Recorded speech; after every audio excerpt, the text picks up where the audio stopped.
Death Mage Side Chapter 14, Luciliano's Report, Lower Section plus Epilogue. I let out a scream of delight at the sheer number of undead that Master recovered from Guberman. Master, you are the greatest. I exclaimed. You can praise me more, you know. Master said arrogantly, though with no expression on his face. There were countless undead filling the underground workshop beneath the royal castle.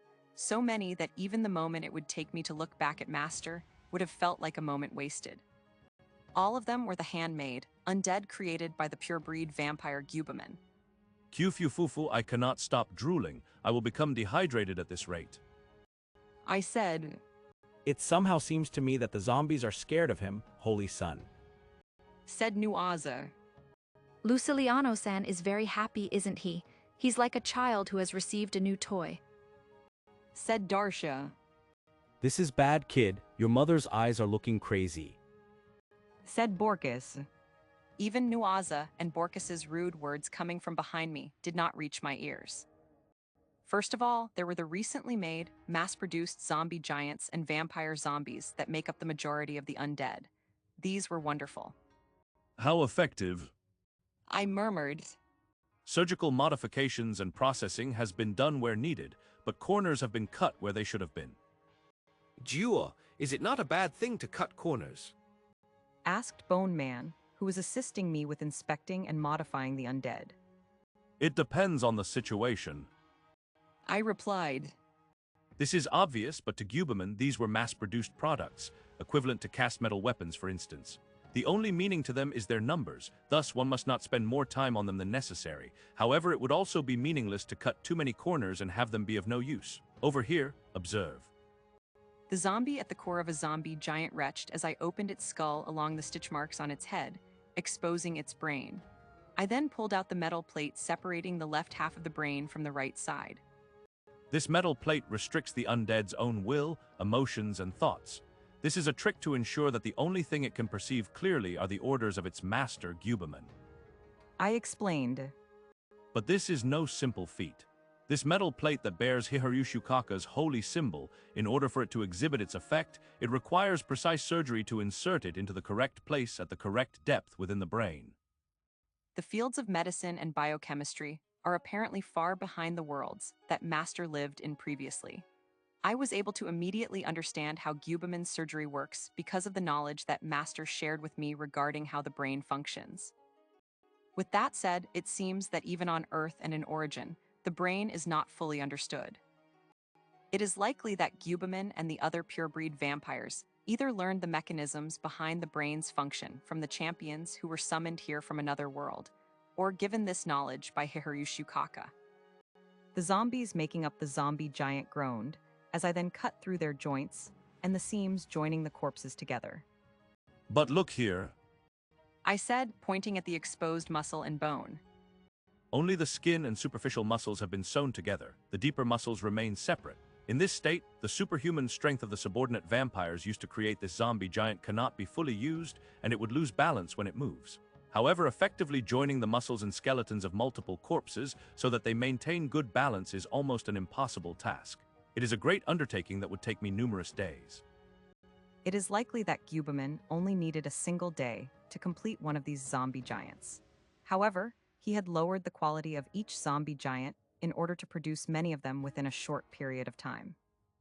And yet, they are wonderful. They still possess the minimum fighting strength that would be expected given their ranks. In fact, a D-class adventurer party would likely suffer enormous losses while fighting a single one of these zombie giants. This is in great contrast to the undead created by Ternisha, who is now preserved as a headless live dead. Perhaps because she saw undead as works of art, her undead did not have much practicality, fighting strength. The details such as the fine touches added to their skin and her preservation techniques were spectacular to make up for it, however. On the other hand, Guberman was something like a collector who gathered outstanding weapons rather than works of art. Huh. Bone Man muttered. Unfortunately, It seems that he does not understand how wonderful this is. My lord is able to perfect each undead within 10 minutes. He said. Master is an exception. I said. Bone Man was looking at the area where Master's 5 spirit form clones had formed something of an assembly line, briskly adding finishing touches to the undead one by one. Since all of the clones are Master himself, their coordination was immaculate. Not only was he adding finishing touches, but he was also increasing their degree of perfection by using the Demon King's fragments. You must not use the standards set by Master for those other than him. I said. Master himself isn't quite fully aware of this, but he is very much standing on a place where no normal person is able to climb. One's intuition would become crooked if they were to compare Master to others. So this means that my lord is great, Said Bone Man. It is fine as long as you understand that. I said. It is up to those who behold him to decide whether they see Master as a monster or as a genius. Of course, I view him as the latter. Incidentally, Master's main body, though I am unsure if it is accurate to call it this, was busy making adjustments to Talisheim's heroes, Zandia and Gina. The two of them were the party members of the Sword King Borkus. Zandia is Princess Levia's younger sister, while Gina was once the leader of the Church of Vita, respected by Nuaza. In other words, they are special zombies that those here have emotional attachment to. They are one of the reasons that Master took the effort to hide inside Raymond, teleport to the underground church and kill Gubaman. The two of them let out pitiful groans. It cannot be said that their current status is favorable, even if they are fine in terms of simple fighting strength. Unlike Gubaman's mass-produced products, it seems that he poured all of the techniques that he knew at the time into creating these undead heroes, doing his utmost to achieve functional beauty in them. However, those techniques and his creativity ignored and scraped away at everything other than their fighting strength. I must have changed considerably to see undead with things other than their performance and fighting strength harmed, and think that they are in unfavorable states. Just hold out a little longer, Juchan Gina. Borkus muttered. Your Majesty, my sister and Gina-san will get better, won't they? Said Princess Levia. The two of them were watching anxiously as Zandia continued gasping in pain and Gina groaned, breathing strangely. Of course. Master declared. When Master has no confidence in himself, he often states it, so it is likely that the Zandia and Gina will get better, though the idea of undead getting better is a strange one. Mana is squeezed out from the spirit inhabiting Zandia's body by the tubes, and her staff uses that as the source of its power, allowing her to cast numerous types of magic. A kind of false zombie mage. Master said. Zombies aren't supposed to have a sense of pain, but the fact that she feels pain is likely due to the fact that the spirit feels pain when mana is drawn from it. A mechanism to draw mana from the spirit. This is a technique that does not exist in the underworld. It is likely one of Gubaman's original techniques. I said. I am sure precious materials or drugs have been used to achieve this. As for Gina, it seems that her lungs have been replaced by a device that expends mana to produce a special smoke. With this, the upper half can fly in the air after separating from the lower half. Master continued. Because of this modification, it seems that she can't talk. It probably wasn't really a problem for Gubaman though, since he didn't intend for her to use magic. An unknown magical device, a precious one at that. I said. If they were mass-produced, perhaps creating the blimps and airships that you spoke of would be more than mere dreams, Master. The techniques used by Gubaman are all techniques that would make any ordinary mage wonder why anyone would use such sophisticated techniques on zombies. Even I feel this way to some extent. I understand that they're precious, but they will probably get better if I take all of these out, remove the metal plates buried in their hindbrains and spinal cords, and replace all of their blood that contains the drugs. Master said. So I'm going to set up a partitioning screen, so please step back, Luciliano. W.I. I shouted in response to Master's attempt to shut me out of the process. Because the fair skin, brains, and organs of maidens are going to be exposed. Master replied. How can you deny me the chance to witness such a wonderful thing, Master? Surely you understand how valuable it would be to observe the states of the various body parts of those who died 200 years ago. I protested, half screaming, but it seemed that this had the opposite effect to what I intended. Master had his clones line up some partitioning screens that seemed to be for obstructing vision, for an absolutely outrageous reason. I mean, you said before that you have no interest in anything but the undead. Master said, Wait a minute, Master, that isn't what I meant, Jay. Shut up and get over here. Borkus growled, grabbing me by the back of the neck. Luciliano-san, my sister is still unwed. Have some honor, you shameless person. I could do nothing but watch the partitioning screens being set up, as I endured Princess Levia and Nuaza's irrational verbal abuse. From my perspective, it seems that you Titans of Talishheim always walk around half-naked, so I think you should cover your skin more before saying things like unwed and shameless. Incidentally, it seems that Gubamon's soul was destroyed around the same time that the surgery and adjustments for the undead heroes was finished. The levels of Vandalu's Soul Breaker, God Slayer, and surgery skills have increased. All living creatures contain souls, there is no doubting this fact. However, the question of where the soul is contained has been a topic of unending debate between philosophers from time immemorial. Is it in the chest where the heart is, or the head where the brain is? If it is in the heart or the head, does that mean that monsters and members of Vita's races that possess multiple of these organs also possess multiple souls? Or are the souls of monsters and those who share their blood stored elsewhere? This difficult problem that not even spiritualists can answer has caused researchers headaches for a long time. I myself pondered it when I was younger, to the point that I began to develop fevers, and in the end, I never came to a satisfactory answer. I asked Master, only to have him tell me that even in the worlds that he had previously lived in, an answer had not been found. In fact, on Earth, souls had not even been confirmed to exist. How unexpected for the people of Earth to not have confirmed the existence of souls despite having such an advanced civilization. But the existence of undead had also been unconfirmed on Earth, and the majority of spiritualists there were apparently frauds. With that being the case, perhaps it is not so surprising.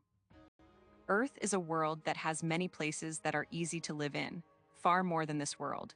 But it seems that it is a world that people like Master and myself would find difficult to live in. Leaving that aside, what I came to become interested in was composite undead. Undead that contained parts of numerous corpses, but only contained, without a doubt, a single soul. Surprisingly, it seems that in the world of Earth that Master lived in, there is a form of medical treatment where organs from the dead are transplanted into the living. It is a wonderful medical feat that is conducted without fear of any gods, but what interests me is what happens to the patients afterwards. I said, It seems that the patients see the memories and dreams of the organ's former owners, learn their habits, and begin feeling a desire to eat the food that they liked while they were alive. even on Earth, this was apparently something considered a cult, at first, a kind of superstition or rumor, but a little before Master died on Earth, it seems that it was considered a theory with some basis to it. Perhaps because Master had little interest in such topics back then, he only vaguely remembers that there might be places other than the brain where a person's memories are stored. Incidentally, the same phenomenon occurred in Origin, with the most strongly advocated theory being that it was caused by the influence of the donor's mana contained within the organs. So I wanted to hear from you composite undead, and you too, as you are the only two living beings in Lambda who have received transplants. I said, finishing my long prefacing statement while being held upside down. Eleonora and Belmond looked at me with suspicious expressions. The moment I hear you tell stories about Vandalu-sama, I feel suspicious. Said Eleonora. Is it not simply idle gossip? Said Belmond. It seems that the two of them have never experienced such a phenomenon. Dreams food. Latilda. Eat. Rutilda. No proper conversation developed between me and Rapiesage or Yamada, who had coiled her neck around me. Perhaps I should have asked Povinaju or Master to translate for me. The investigation of whether this phenomenon of Earth and Origin occurs in this world is a matter of extreme importance. This world and the foreign worlds of Earth and Origin. If this phenomenon occurs in all three of the worlds, then perhaps there are other phenomena that the worlds have in common. Not that there is something that I would immediately want to test at this point in time, even if I were to confirm this fact. Frankly, I am not interested enough in this Earth, that apparently has no undead to feel a desire to research it. Though I do believe that its cuisine is wonderful. However, I do think that this should be confirmed if possible, as I may think of something to investigate in the future. In Yamada's case, it is not a portion of her organs that have been transplanted, but the upper bodies of women, including their brains, transplanted onto each of her necks. Is she not perfect for investigating the theory that memories are recorded in places other than the brain? In any case, Eleonora and Bellman became cooperative once I explained the goal behind this investigation. Rapiacage and Yamada's attitudes did not change significantly, however. But Eleonora didn't seem to have any ideas. Sorry, but I don't really feel anything. She said, But maybe the effect on me is small, since only my scarred skin and the organs beneath it have been replaced. I've come to enjoy blood more than before, but that might be because I've become an abyssal vampire. I turned my gaze towards Belmond, who has had a considerably larger portion of her body replaced through transplantation, but she shook her head. I do not believe I have acquired any of Ternisha's memories or preferences, either. She said, However, I have had dreams where I am jumping between the branches of trees in a forest, but I cannot tell whether these are memories of the original owner of this tale, or whether they are memories from my own early childhood. Bellman's transplanted tail is that of a monkey-like monster. As this monster is extremely rare, nobody in Talisheim knew what it was called, but it was apparently an agile monster with a long tail. But Bellmond was born as a forest monkey-type beast person. Since 10,000 years have passed, she apparently does not remember her childhood very well, but she apparently lived in a forest before she was expelled from the village she was born in. There is no telling where these dreams originated from. I see. I may ask the same question at a later time, so please cooperate with me when that time comes. I said, Have you remembered something, perhaps? I asked Rapiacage and Yamada, who were looking this way. My hopes had been raised only a little, and this turned out to be appropriate for the answer they gave me. Rappy eat meat, insects, grass raw. I see. Rapiacage seemed to be trying to say that her tastes have changed since she was alive. Rapiacage is a combination of the party members of the class adventurer, the divine spear of Ice Mickle, who lived 100 years ago.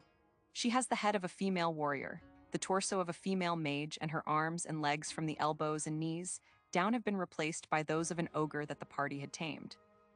The horns of a dragon-type monster called a trihorn have been used for her skeleton, and she possesses the wings of a pterosaur as well as the tail of a snake with a cemetery bee's stinger at the end.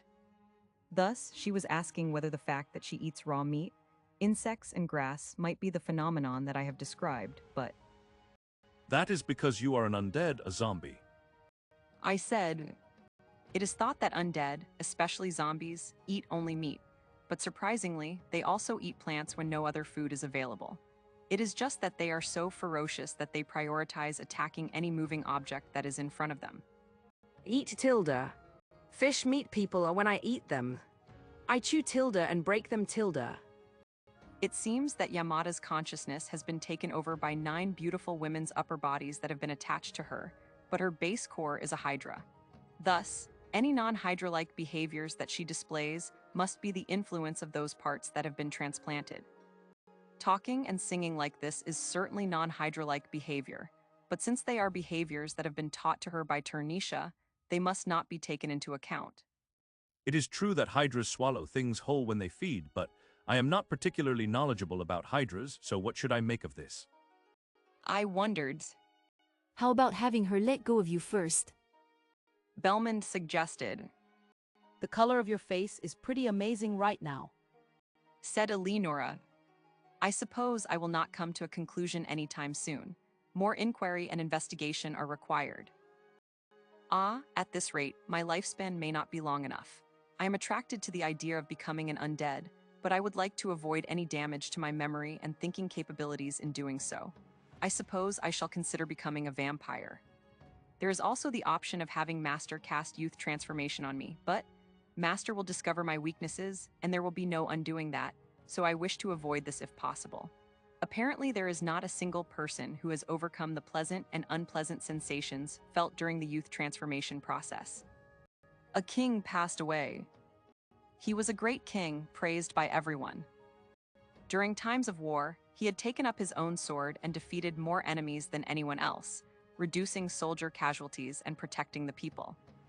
During times of peace, he had behaved nobly and properly wherever possible to set an example for the people, and he had never allowed the people or soldiers to starve.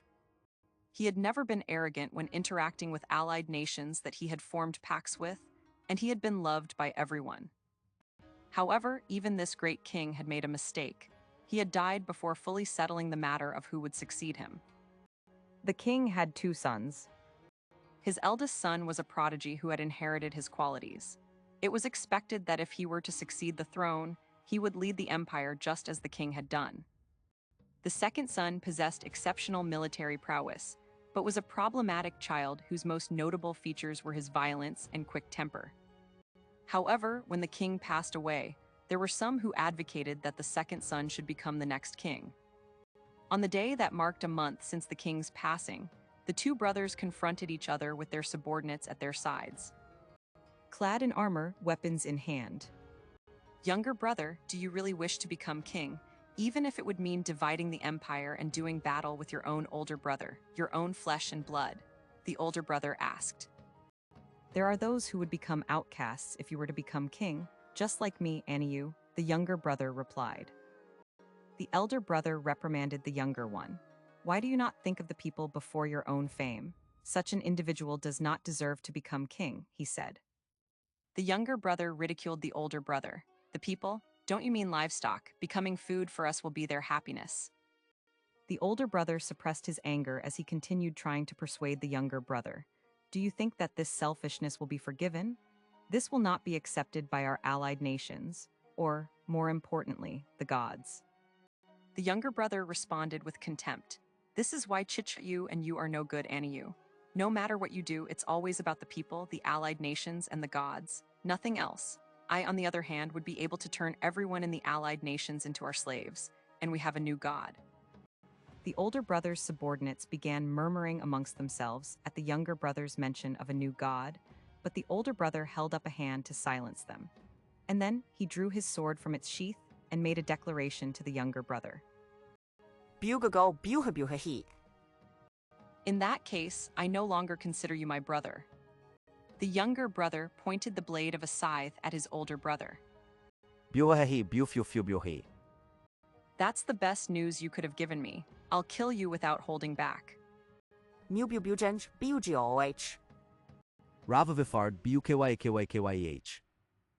The noble orc brothers prayed to the gods that they worshipped, and familiar spirits descended upon their bodies. And then they leapt at each other, aiming for each other's necks. And so began the civil war that divided the noble orc